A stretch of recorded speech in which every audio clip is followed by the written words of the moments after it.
প্রথমে ক্যাপকাট অ্যাপটি ওপেন করব। অ্যাপটি ওপেন করার পর আমরা একটা ভিডিও ইম্পোর্ট করব। ওকে, ভিডিওটা ইম্পোর্ট করা হলে আমরা এখন এটাতে রেড গ্লো ইফেক্টস যুক্ত করব। সেটা করার জন্য আমরা প্রথমে চলে যাব এখান থেকে ফিল্টার্স। ওকে, এরপর আমরা এখান থেকে লাইভ এই অপশনে চলে যাব। দেন আমরা এখান থেকে এই অপশনটা আমরা সিলেক্ট করব। ওকে, তারপর আমরা এখানে টিক মার্কে ট্যাপ করব। দেন আমরা এখন চলে যাব এখান থেকে অ্যাডজাস্টে। এরপর এখান থেকে অ্যাডজাস্ট, দেন আমরা এখান থেকে কালার কারেকশন, এটাকে আমরা এই পর্যন্ত দেব। দেন এখান থেকে আমরা চলে যাব এই অপশনটিতে। এরপর আমরা এখান থেকে কিছুটা বাড়িয়ে দেব।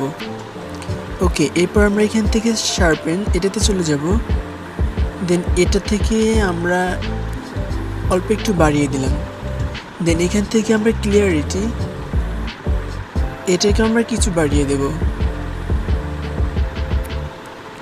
ওকে, এরপর আমরা এখান থেকে চলে যাব হাইলাইটস। এরপর আমরা এটাকে কমিয়ে এই পর্যন্ত আনব।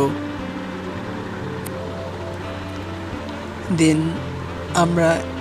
এখন আমরা চলে যাব এখান থেকে এই অপশনটিতে। এরপর আমরা এখান থেকে কিছুটা বাড়িয়ে দেব। ওকে, এখন আমরা টিক মার্কে ট্যাপ করব। ওকে, কমপ্লিট হলে আমরা এখন এখান থেকে চলে যাব এই অপশনগুলো থেকে আমরা চলে যাব ইফেক্টসে। এরপর এখান থেকে ভিডিও ইফেক্টস।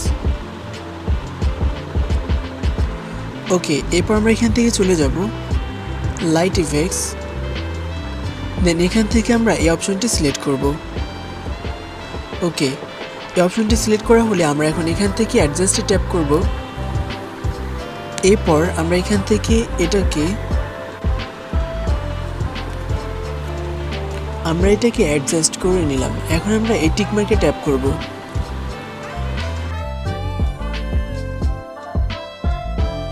ওকে, আমাদের এডিটিংটা কিন্তু অনেক সহজেই কমপ্লিট হয়ে গেল। এখন আমরা এই ভিডিওটাকে একটু রিভিউ করে দেখব।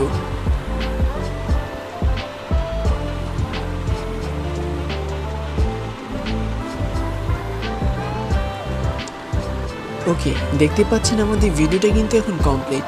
এখন আমরা এই ভিডিওটাকে সেভ করার জন্য উপরে কর্নারে এই এক্সপোর্ট অপশনটিতে আমরা ট্যাপ করব।